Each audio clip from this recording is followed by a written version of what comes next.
Welcome to Be Empowered, the podcast, where we dive into the realities of healthcare and entrepreneurship. We offer our opinion, unfiltered, unapologetic, and always with a dose of empowerment.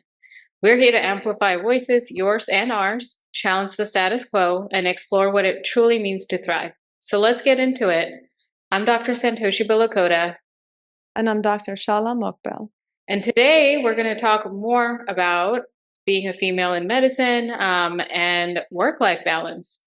So I just want to summarize a little of what we discussed in the last two episodes because, we covered a lot.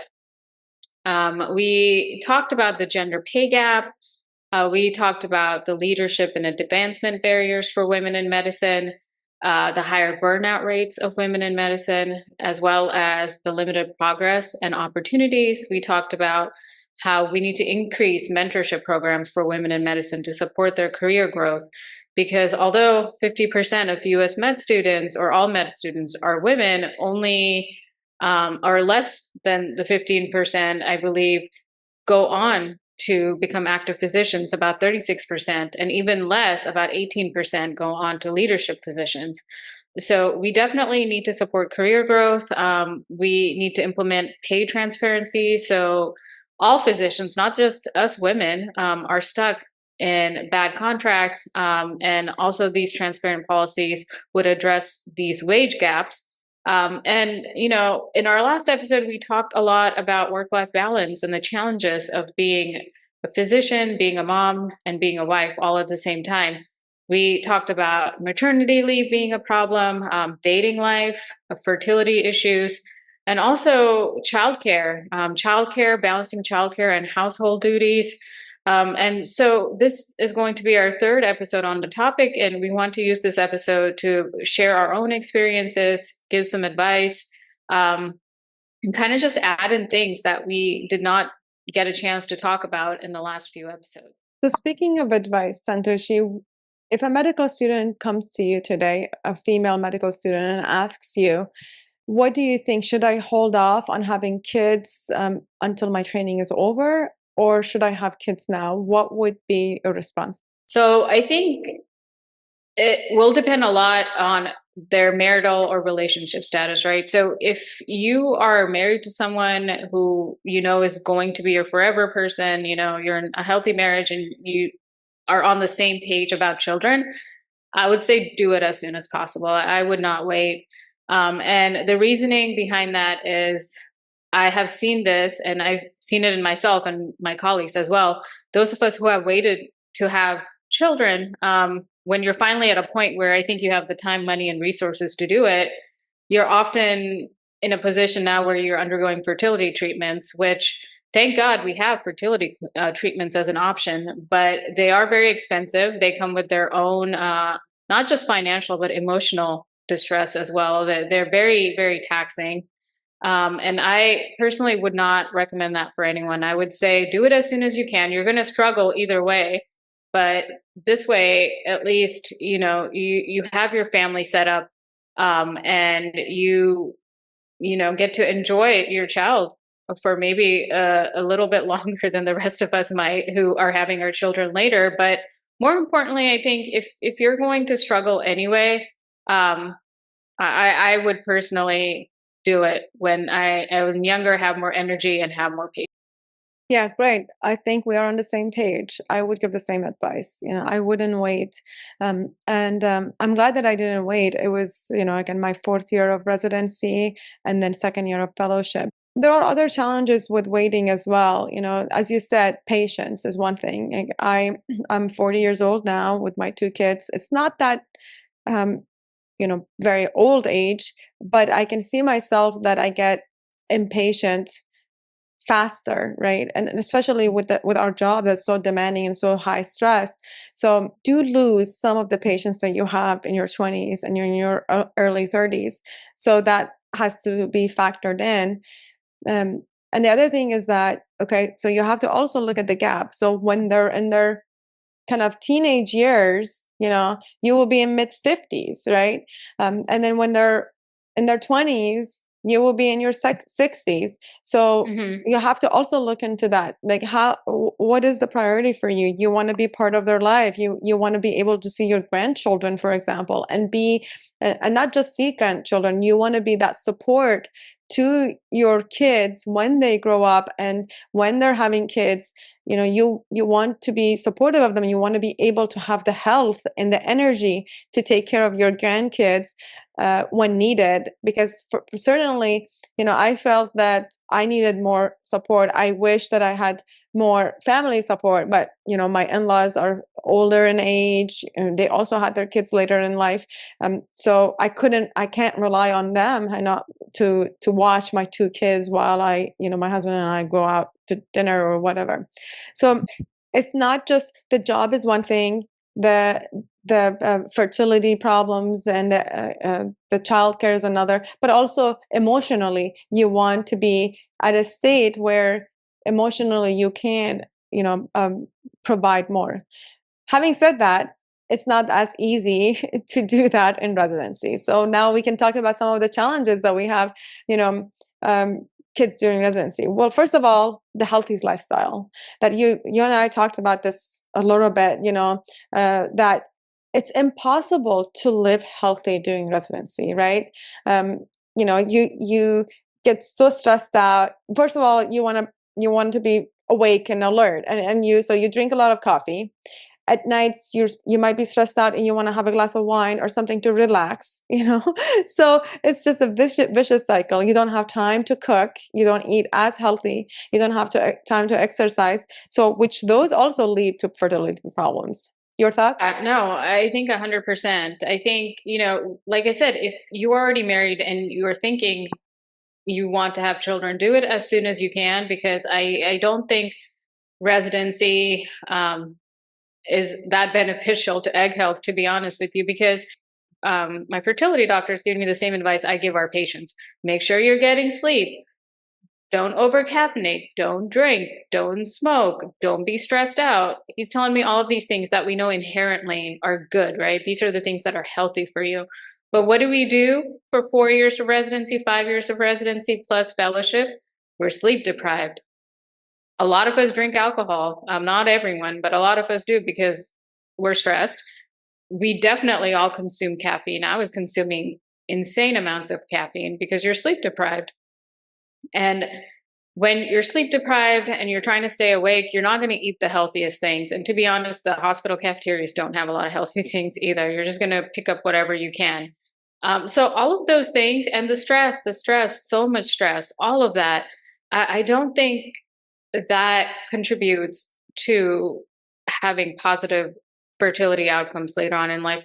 I even know people, and we've talked about this, who are in their early 30s getting ready to have children, and they've needed IVF. And I really honestly think that that's partially part of the problem. But the other thing that isn't necessarily related to this topic, but talks about how toxic our medical culture is how many people do you know, Shala, that have passed away young or have chronic diseases young in medicine?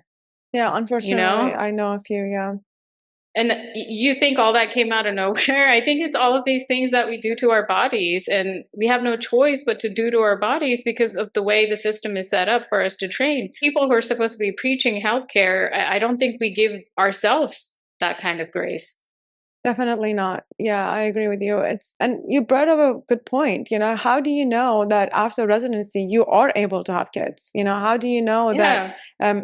And for some people, yeah, they might say, okay, it's not a priority right now because my career is more important. But priorities change. You have to always have that plan. You have to always, don't destroy all the bridges because people change, your mind changes, and definitely I changed when I have my second kid.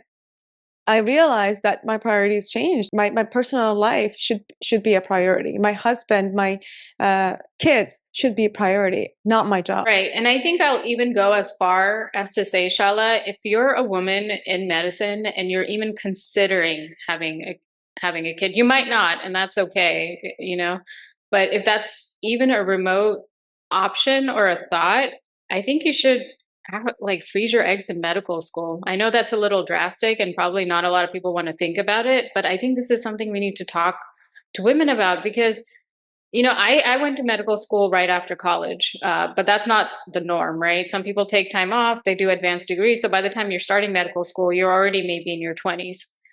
So I think that's a good time to think about it. But even if you're not, if you're not married and you're not in a long term partnership, um, or you just don't want to, you guys aren't on the same page, I still think you should have to like at least consider freezing your eggs. But I would even go as far as to say that your medical school or the AAMC or someone needs to help kind of fund this because if you Yeah. really want physicians in the future, you have to invest in your physicians. You have to give them that stability, that insurance.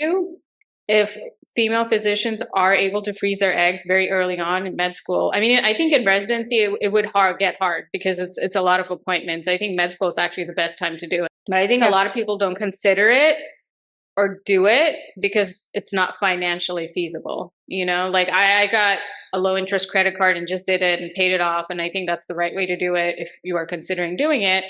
But imagine a world where the AAMC or the government actually helps us out and helps us put something away for our future so we can dedicate our life to taking care of people, providing healthcare. That's great. That's great to think about. Because yeah, I was gonna say that one of the barriers is the financial Hmm. barrier. A medical student is already surviving on just loans. If they're lucky, they can have some family support, but it would be difficult to tell your family, "Hey, now can you give me $15,000 to freeze my eggs?" Yeah. Like, which family? I mean, there might be some Yeah. women, if there's a physician mom, then they might be understanding, but I don't think all parents would be understanding to tell their um, medical school female daughter that, okay, I will give you $15,000 to freeze your eggs. It's just not Yeah. reasonable, right? So the financial barrier is definitely a big one. And the other thing, this is a US problem more so than other countries, because in other countries, students start their medical school after high school.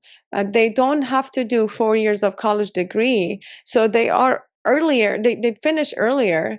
So the problem that we have in the United States is more severe because we do have 4 years of training, and then also some people, they have to do 1 year of research, or if they don't get in right away, then they have to take gaps in between. So it's much more difficult. This is more problematic in the US. I think so. And, I would even go as far as to say, like, in the United States, we don't value work life balance as much as other countries do. And also family responsibilities, right? I think other cultures definitely have a lot more family around to help, like that's available to you. In the United States, I think we're more isolated. The community feel just isn't there. But also, like you said, the training starts earlier, so women might not necessarily have to think about this. And also, I'll speak for India because I'm Indian. I think even though physicians don't make maybe as much as they do here, I still think you can do pretty well.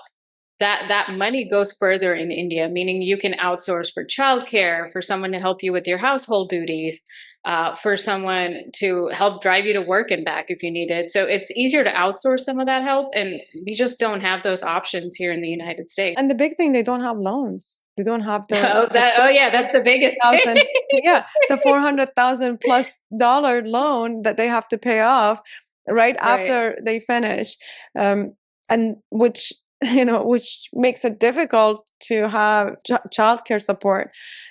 So yeah, definitely, there are a lot of challenges around women in medicine in the United States. And the other thing that I forgot to mention, So I had my kids and I graduated from fellowship, but then I had the boards, so I had to study for boards, and at the same time raising two kids and studying for boards. That was another challenge by itself, because I was Hmm. breastfeeding.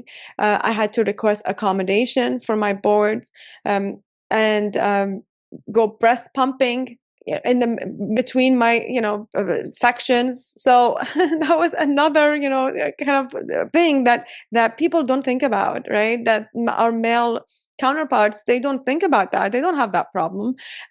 So really, it's very challenging to be a physician woman. One thing that you mentioned is your colleagues who did have their children in residency.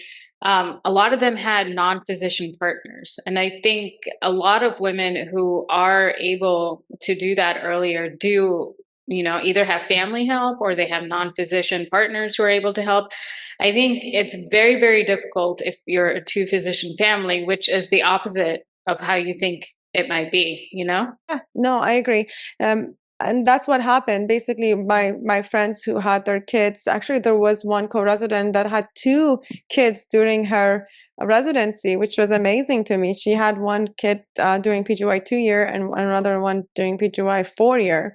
But her husband was not in medicine, so he was able to support a lot, and they were able to get a live-in nanny, because when you have your spouse making enough income, then you don't have to, then the child support does not become as problematic, the child care doesn't become as problematic.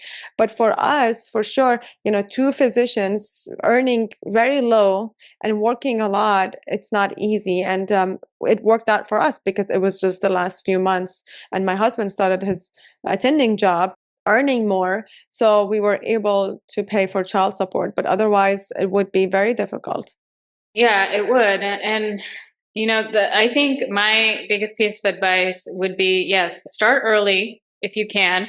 Not everyone can, right? If you haven't identified a partner, or if you're not married, certainly y- you have no choice but to wait. But I think while you're in the waiting period, really consider freezing your eggs, and that will at least give you some insurance for what can be done, or at least some insurance and some control over things that might happen in your future.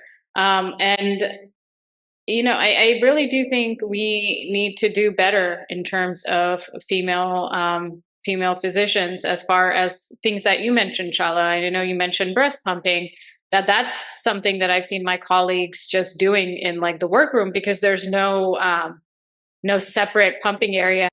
The- During my fellowship, there was a separate pumping area. There was a room that was basically reserved for breast pumping.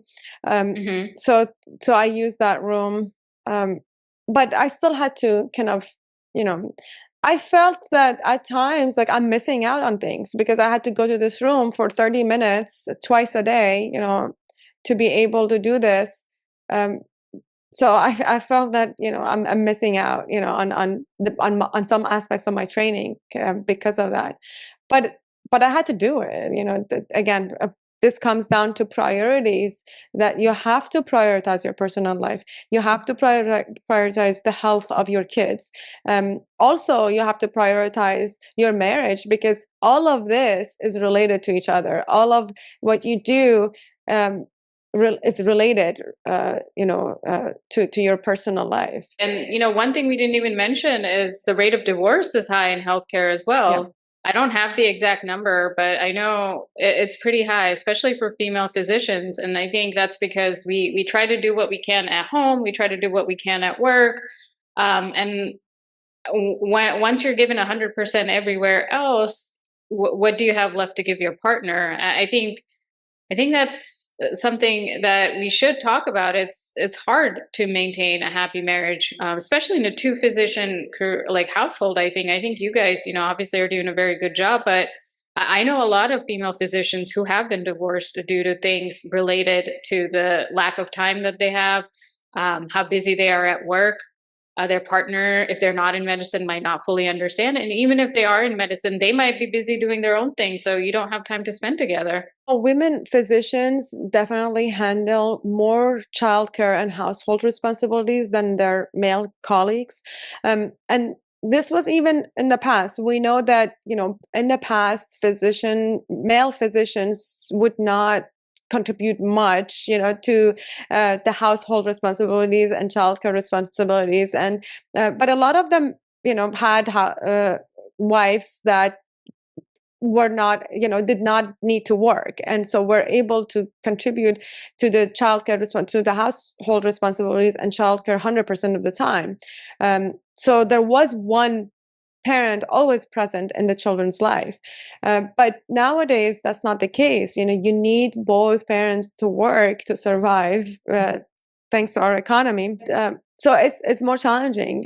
So I think it's more on the women. For example, I'll give you an example. My husband is great. I mean, he does a lot with the kids, and he helps out a lot in the in our day-to-day household duties and chores. But if a nanny calls sick, it's still I'm the one who tries to find a nanny and an alternative solution.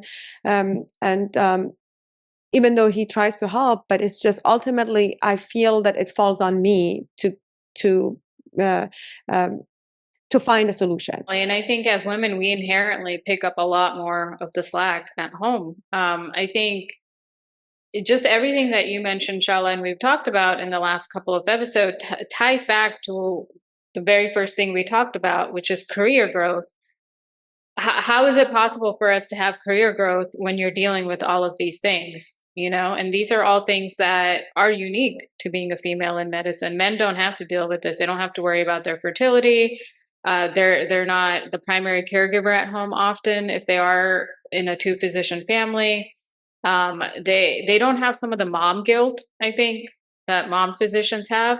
And so when you're at that I guess crossroads and you choose, you're going to choose to be with your family because, again, like you said, you were putting so much into your career, and then finally you were like, you know what, this isn't worth it. I'd rather spend time with my kids. And that's, I think, majority of women go that way. By doing that, you're limiting your growth in your career, which some people are okay with. But I think that's why we see such a large drop off in terms of practicing physicians and women in leadership. Is that necessarily something that I think is bad? I mean, to me, I think it makes sense if you think about careers and their life trajectories. However, I do think, if we had better mentorship programs to support women, they should be able to do both. I mean, if you want your career to grow, but you also want to be a good mother, there has to be a medium ground to help you achieve that. Correct. So I think you brought up a good point that this all leads to why there are less women in leadership. So basically, the solution is one, to talk about it, to have a good support system. I think if there is a good support system, then yeah, women can have both, can be leaders, and have their kids as their priority in their life, and basically their personal life be a priority in their life. So it's not either or, but what makes it challenging is the current healthcare system, is the current stress that goes on with being a leader in medicine. With the current system, it's much more difficult for women to handle both responsibilities, be a good mom at home and be a leader at work, is because of all the challenges that we kind of talked about, some of them in the previous episodes. But there is more. There's more to talk about because it really, our vision, this vision that the current healthcare system needs to change because when you have all these additional stressors and additional metrics and additional, you have to perform to whatever number. So that makes it more challenging to be a leader and be, a mom at home. Leadership aside, I think it takes a lot to just be a full-time physician. Like I know so many of my physician friends have dropped down to part-time because literally the demands of a full-time physician is you're at work without interruption from 8 a.m. to 5 p.m., right? Sometimes even earlier, 8 a.m. to 5 p.m. There's very little flexibility. You can't cancel clinics, otherwise, you're going to piss off administration. You're going to piss off your patients. You can't really take a lot of sick days because, again, you're going to have to reschedule patients. So there's very little leeway for when life happens, when emergencies happen. Like, imagine when your son had a stomach ache. Imagine if it was something serious and you can get there, right? Um, there just isn't a lot of wiggle room. And I think for men, that's maybe a little less important because a lot of men I know have wives that are not in medicine who will pick up that slack. But I think, especially if you're in a two physician household, I mean, even if you're in a two physician household, the majority, like you said, often falls on the woman. So, forget leadership. Even being a full time physician is challenging. And the leaders I know, the people who are in leadership positions, are at work longer than between 8 and 5. They come in really early, they stay even later to answer emails, attend meetings. How are you supposed to do all that and also be a present parent, a present wife, and a present mother? I don't know. It's probably why the women who have gotten to that point are so protective of that position, and want to be seen as nice and strong. Back to that conversation we had as to why women in power, in medicine, are not reaching out as much as they should be to younger women. Actually argue that some women have realized, or even people in medicine have realized, that clinical medicine has become very challenging and difficult, that a lot of people are actually pursuing admin time. They want, That's true. yeah, they want less clinical time and more admin time. So that component is there, but there's not much support, to, because still patient care is needed. I mean, there is a shortage of patient care, so that's lagging. And so we have to talk about this. How do you handle both patient care and admin time Hmm. and your life at home? So it's very challenging. And I think it doesn't end when your kids are younger. I mean, sure, it's more challenging when they're younger, but when they're older and when they're more independent, that doesn't mean you can come back to work full time either. You want to be there for your teenager. You want to go to their sports events, right? You want to take vacations. And this time, they'll actually remember the vacation. They'll interact with you.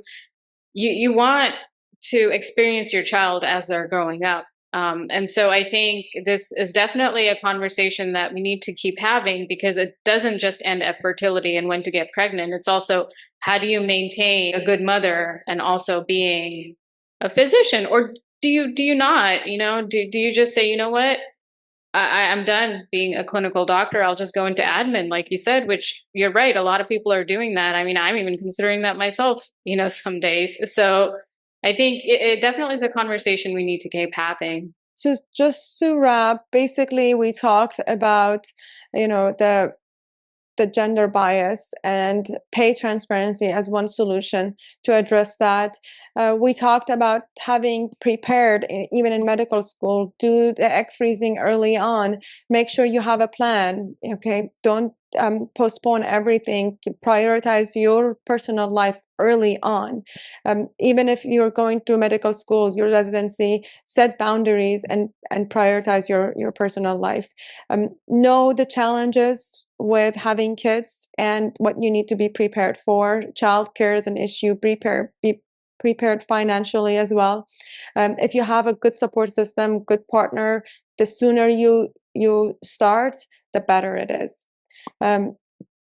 Also, other things that we have to talk about, developing some mentorship programs, talking in residency programs about female physicians and advices that we can, or guidance that we can give our female physicians. It's not the end of the topic. We'll keep talking about it more, but I think for now we'll wrap it up. Thanks for tuning in to Be Empowered, the podcast. If you enjoyed this conversation, don't forget to subscribe, leave a review, rate the podcast, and share with someone who needs to hear this. Stay strong, stay empowered, and we'll see you next time. Thank you. Thank you.